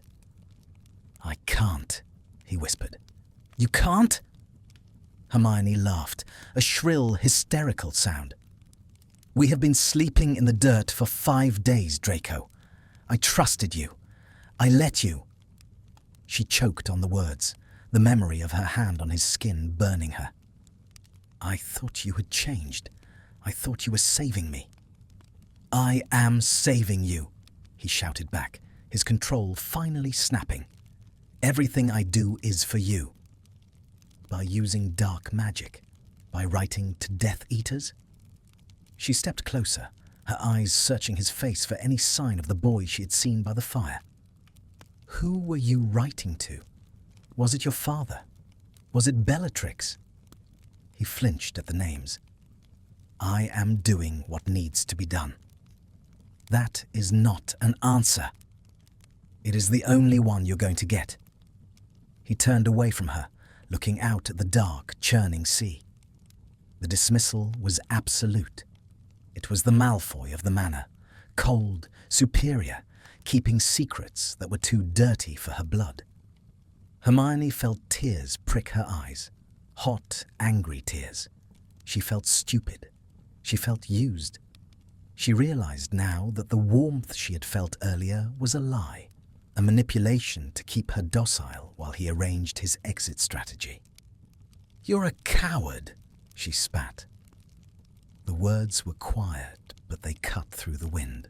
You saved me because you felt guilty, but when it got too hard, when it got too cold, you decided to trade me back. Draco's shoulders stiffened. He gripped his wand so tight his knuckles turned white. For a second, she thought he might curse her. He didn't turn around. Believe what you want, Granger, he said, his voice hollow, dead. Just stay behind me, and don't ask questions you don't want the answers to. I don't want to be anywhere near you, she hissed. You don't have a choice, he reminded her cruelly.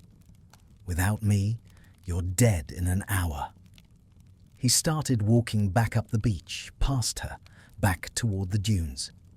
He didn't look at her as he passed. He walked with a limp, favoring his side. But Hermione felt no pity now. Only a cold, hard knot of suspicion in her stomach. She watched him go.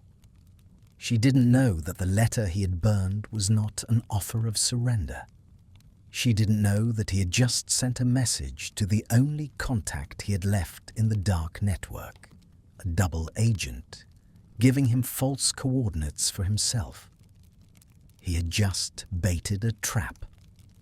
He had told the Death Eaters that Draco Malfoy was heading west, alone. He was drawing the hunt away from her, painting a target on his own back so large it could be seen from space. And he couldn't tell her, because if he told her he was planning to die so she could run, she would never let him do it. Hermione stood alone by the water, the trust they had built lying in ruins around her feet. She wrapped her arms around herself, shivering in the biting wind. The enemy was no longer just the people chasing them. The enemy was the man sleeping 10 feet away from her. She wiped her eyes furiously. The softness was gone. The doubt had set in, heavy and suffocating like the sea fog rolling in. She would survive. She would get out of this. But she knew now that she would be doing it alone. The dawn brought no light, only a lightening of the grey into a bruised purple. The air was thick with the taste of sulphur and incoming snow. The sea below the cliffs churned violently, slamming against the rock face with a rhythm that felt like the heartbeat of a dying giant. Hermione walked 10 paces behind Draco. She had refused to walk beside him since the beach. The silence between them was no longer the companionable quiet of shared survival. It was a cold, brittle wall built of suspicion. Every time he scanned the horizon, she saw a traitor looking for his buyers. Every time he touched his left arm, she saw him communing with her executioners. They were climbing a narrow goat track path, winding up the face of a limestone cliff. The wind here was ferocious, tearing at their clothes, trying to peel them off the rock. Draco stopped abruptly at a plateau, a flat expanse of wind-scoured stones surrounded by jagged ridges. He didn't turn to face her. He stood rigid, looking inland toward the tree line they had just left. "We stop here," he said. The wind stole his voice, making it sound thin. "Why?"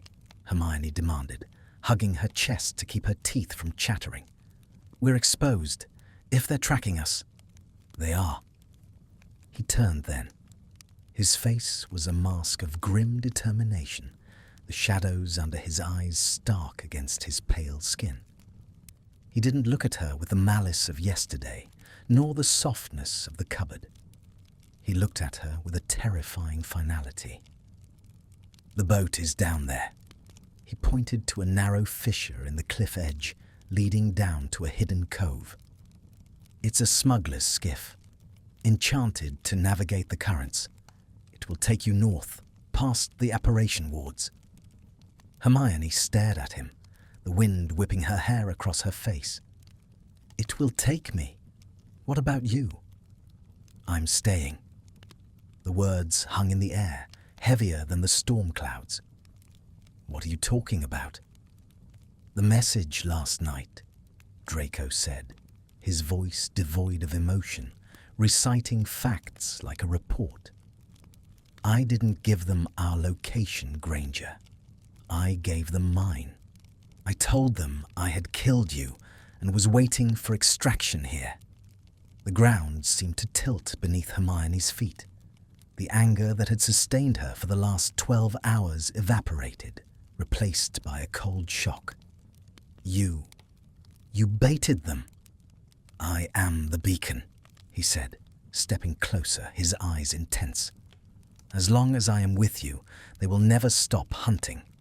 The mark calls to them. But if they find me here, if they find me alone—" "They'll kill you," she whispered. "Eventually," he conceded with a dark, humorless smile. "But by the time they realize you aren't a corpse in the bushes, you will be miles away." "No." Hermione shook her head, backing away. "No, that wasn't the plan.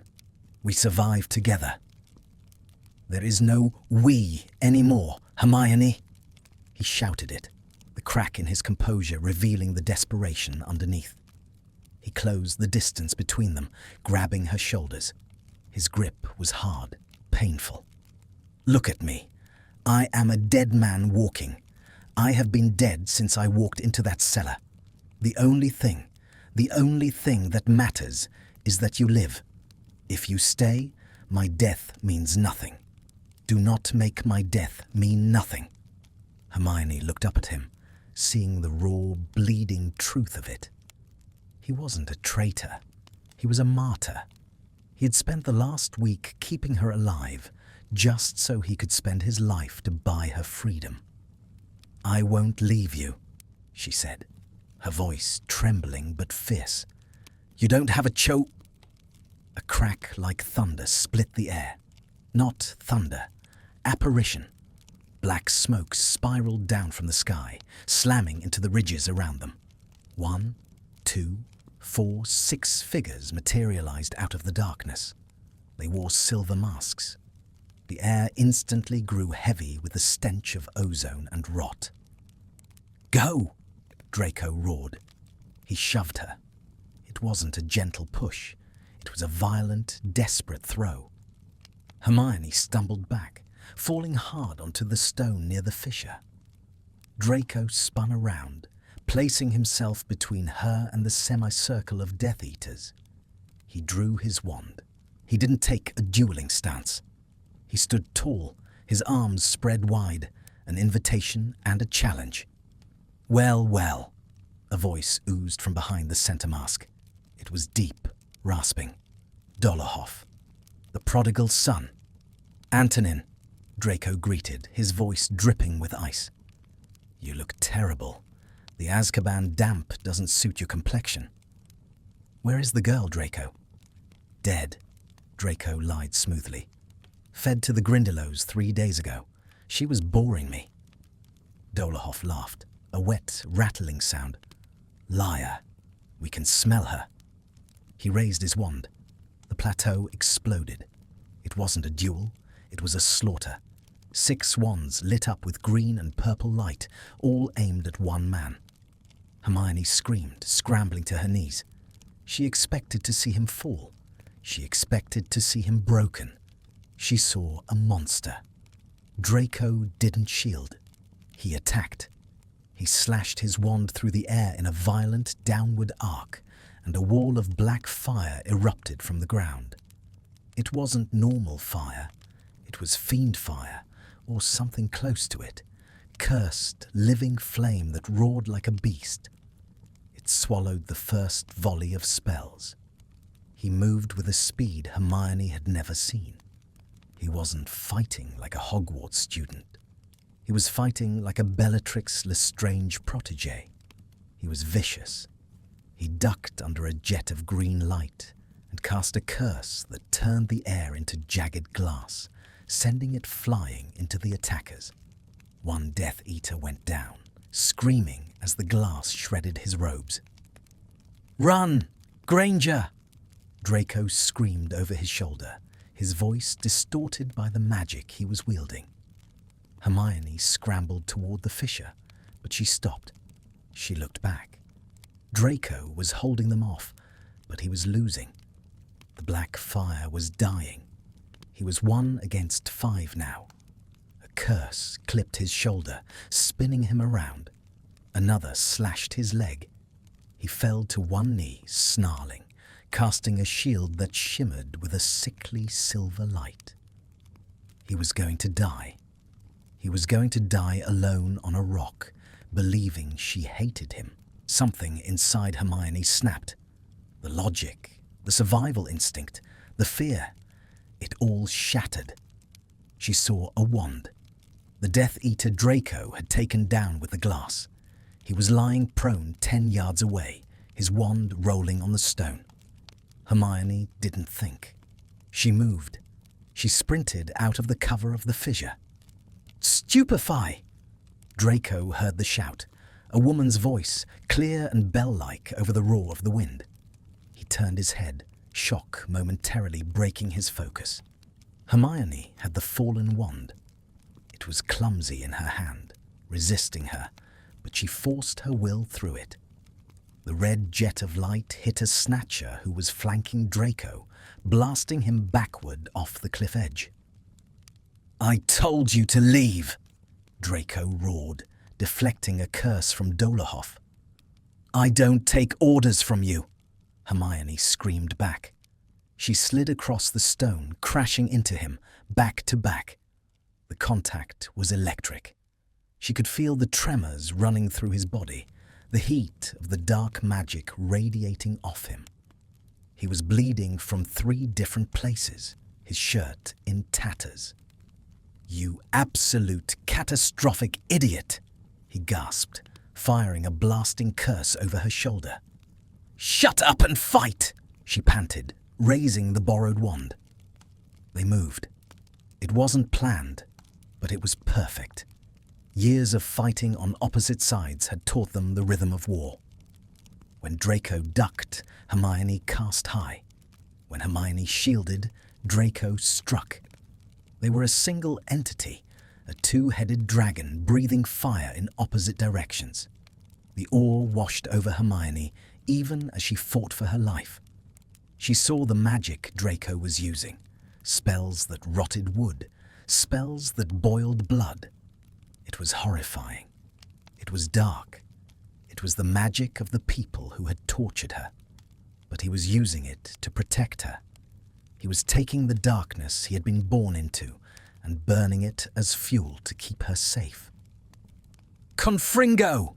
Hermione yelled, blasting the ground at Dolohof's feet. The rock shattered, sending the Death Eater stumbling. "Sectum Sempra!" Draco slashed his wand. The spell hit Dolohof in the chest. Blood erupted. The man fell, gasping, clawing at his torso. The remaining two attackers hesitated. They looked at the fallen bodies. They looked at the girl with the wild hair and the boy with the eyes of a killer. They cracked and vanished, disapparated. The silence that followed was deafening. The wind howled, but the spells had stopped. Draco didn't move. He stood staring at the spot where Dolohof lay bleeding out, his wand hand shaking violently. The black fire he had summoned flickered and died, leaving scorched earth. "Draco," Hermione whispered. He swayed. His knees buckled. Hermione dropped the stolen wand and caught him.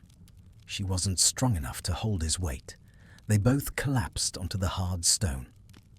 Draco landed heavily against her, his head lolling onto her shoulder. He was a mess. His left arm, the arm with the mark, was burned, the sleeve disintegrated. The skin around the mark was raw, as if the magic he had channeled had tried to eat its way out. "You came back," he wheezed, his eyes unfocused, staring up at the grey sky. "Why did you come back?" Hermione pressed her hands against the cut on his chest, trying to stem the flow of blood. Her hands were shaking, covered in grime and the blood of the man she had just cursed. "Because you're an idiot," she choked out, tears finally spilling over. "Because we're a team. Because I'm not going to let you die alone to prove a point." Draco turned his head slowly, his gaze locked onto hers. The adrenaline was fading, leaving him grey and translucent, but his eyes were clear. The walls were gone. There was no occlumency, no sneer, no mask. Just a boy who looked at her as if she were the sun, and he had lived his whole life underground. "I thought..." He coughed, a wet, rattling sound. "I thought if I died, saving you, it would balance the ledger." "The ledger?" Hermione shook her head, stroking the hair back from his sweat-slicked forehead. "There is no ledger, Draco. There is just us, alive." He closed his eyes, leaning into her touch. He let out a long, shuddering breath, his body finally accepting that he didn't have to fight anymore. "Alive," he repeated, testing the word as if it were foreign. Hermione looked around the desolate plateau. Dolohov was dead. The others were gone. They were stranded on a rock in the middle of nowhere, battered, bleeding, and exhausted. But as she held Draco Malfoy in her arms, feeling the steady, stubborn beat of his heart against her ribs, she felt a fierce, terrifying triumph. He had tried to sacrifice himself for her. He had been willing to be the monster so she could remain the hero. She looked at the dark, bruised sky. The snow began to fall, soft white flakes landing on the blood-stained rock. "Can you stand?" she asked softly. "Give me a minute," he murmured, not moving. "Just give me a minute." He didn't move away. He rested his forehead against the crook of her neck, hiding his face. Hermione wrapped her arms around him, holding him tight against the cold, against the world, against the darkness he carried. She knew then that there was no going back.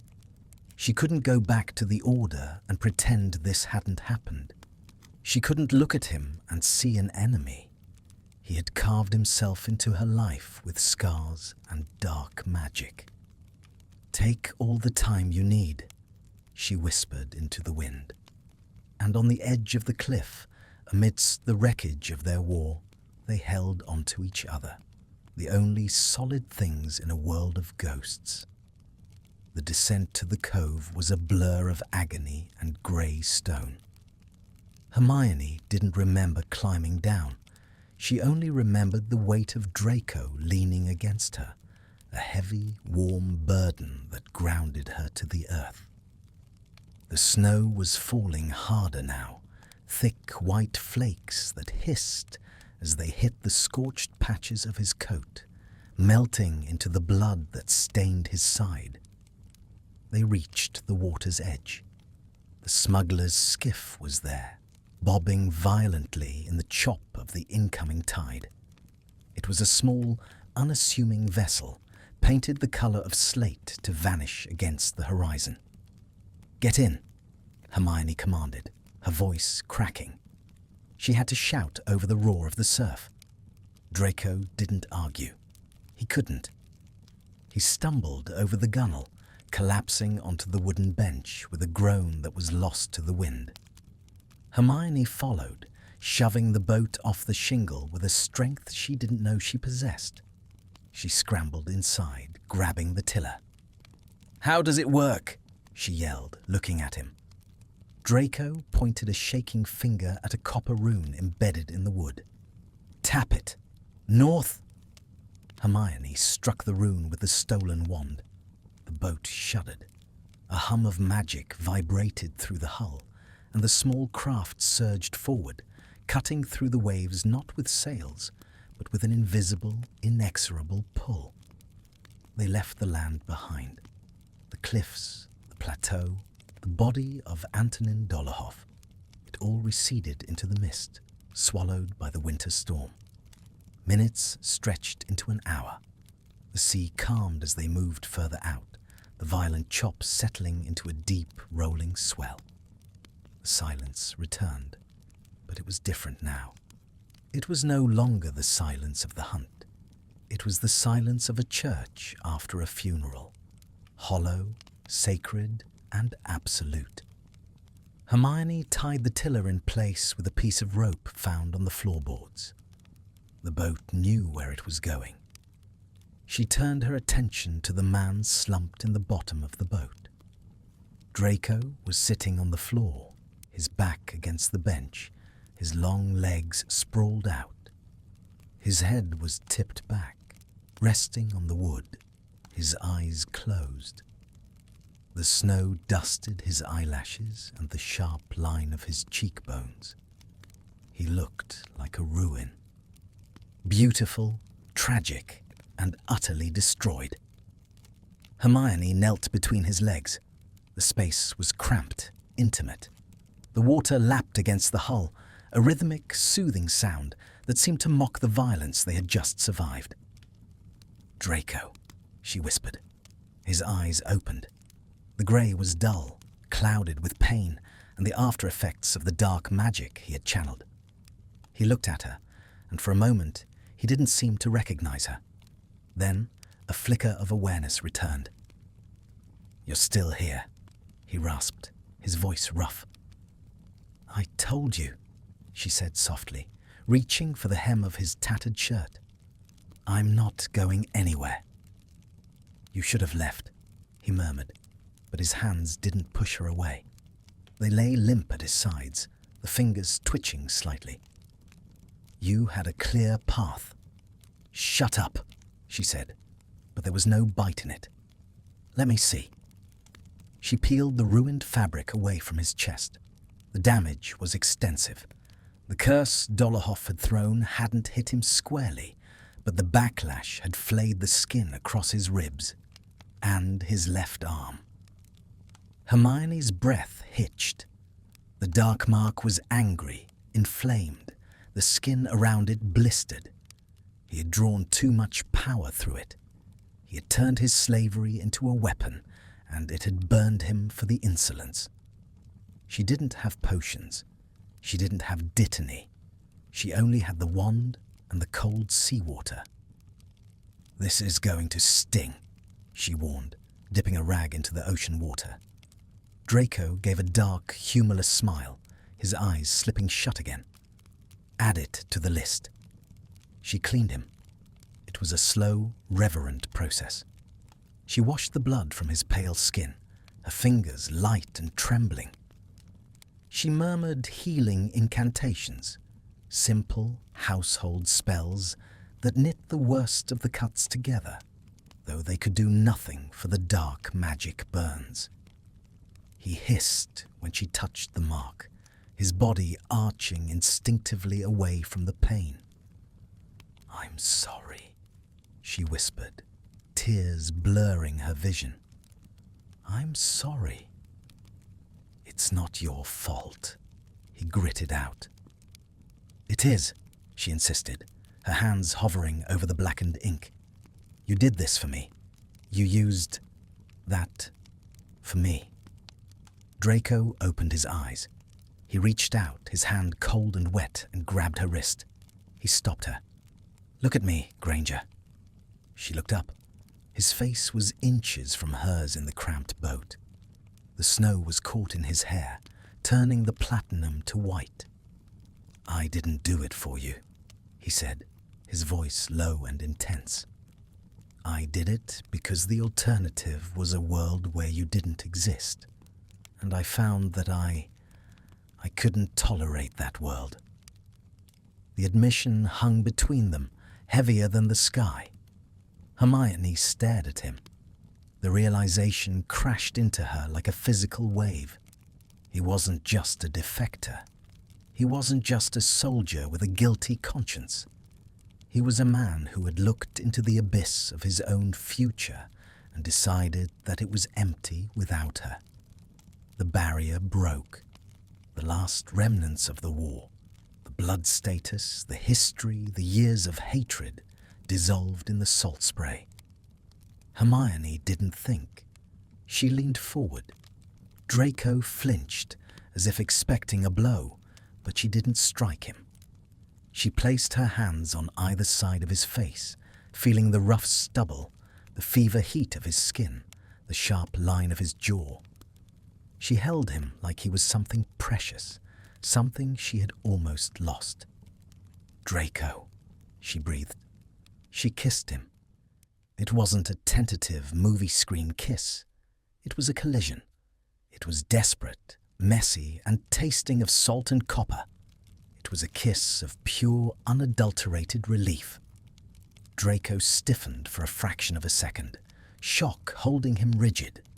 Then, with a low groan that vibrated against her lips, he broke. His hands came up, tangling in her hair, gripping her skull with a force that bordered on painful. He pulled her down, crushing her mouth against his. He kissed her like a man drowning, drinking the air from her lungs. There was no hesitation now, no calculated distance.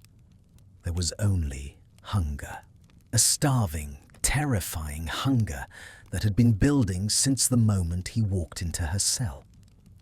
Hermione made a sound in her throat, a whimper of need, and pressed closer, her body molding against his. She forgot the cold. She forgot the pain in her own limbs. She felt the frantic beat of his heart against her chest, hammering a rhythm that matched her own. He tasted of blood and mint and storm. He tasted like ruin. He tasted like life. Draco shifted, wincing as his wounds pulled, but he didn't stop. He dragged his mouth from hers to bury his face in her neck, inhaling sharply. "Hermione," he groaned into her skin, his voice wrecked. "Hermione." The sound of her name, spoken like a prayer by the boy who used to spit it like a curse, undid her completely. She wrapped her arms around his shoulders, holding him tight, burying her face in the crook of his neck. They stayed like that for a long time, tangled together in the bottom of a drifting boat surrounded by the vast, indifferent ocean. The adrenaline faded, leaving them shaking, weeping silently without tears. Draco pulled back just enough to look at her. His lips were swollen, his eyes dark and blown wide. He reached up, his thumb brushing a smudge of dirt from her cheek. His touch was incredibly gentle, at odds with the violence he had just wrought. "We can't go back," he whispered. The reality of it was settling in. The Order, they won't understand this. They won't understand me. "I don't care," Hermione said, and she meant it. The certainty of it surprised her. "I don't care what they understand. They'll hunt us, both sides now. Let them try." She leaned her forehead against his. "We have the wand. We have the boat. We have—" She paused, searching for the word. "We have nothing," Draco finished for her. But he didn't say it with despair. He said it with a strange, dawning wonder. "We have each other," she corrected him. Draco looked at her, searching her eyes for any sign of doubt, any flicker of the old Hermione Granger who followed rules and respected authority. He found none. He found only the woman who had sprinted back into a circle of Death Eaters to save his life. He let out a long breath, his shoulders dropping. He leaned his head back against the bench, pulling her down with him until she was resting against his uninjured side, her head on his chest. He wrapped his arm around her, his hand resting possessively on her waist. He drew the heavy, stolen cloak over both of them, creating a cocoon against the winter. "North," he murmured, looking up at the grey sky where the first stars were beginning to struggle through the clouds. "There are safe houses in Norway, old ones, deep magic." "Norway," Hermione repeated. It sounded like a fantasy. It sounded like a future. She listened to his heartbeat. It was steady now, strong. The boat drifted on into the mist, carrying two fugitives who had lost everything. Their homes, their standings, their pasts. They were traitors. They were exiles. They were wreckage. But as Hermione closed her eyes, feeling the warmth of Draco's body seeping into hers, she knew the truth. They hadn't just escaped. They had been born. The war was behind them, a burning pyre on a distant cliff. Ahead, there was only the cold sea, the unknown dark, and the terrifying, beautiful weight of the hand holding hers. She tightened her grip on his fingers. Draco squeezed back. And in the silence of the ocean, that was the only promise they needed. Hello everyone, thank you for listening to my story. The Architecture of Silence. This was not a typical romance, it was a story about survival. We often think love is about big words, or flowers, or happy ending, but for Draco and Hermione, love is different. In this story, love is quiet, it is cold, it is dangerous. Draco is broken inside, Hermione is scarred. They are enemies, but the war takes everything from them. I wanted to show you that trust is hard. It takes time. Draco does not save her because he is hero. He saves her because he is tired of the dark. At the end of the story, they have nothing. They have no home. They have no money. They have no friends. But they have each other, and sometimes this is enough. I hope you felt the cold in this story, and I hope you felt the fire between them. Thank you for being here with me.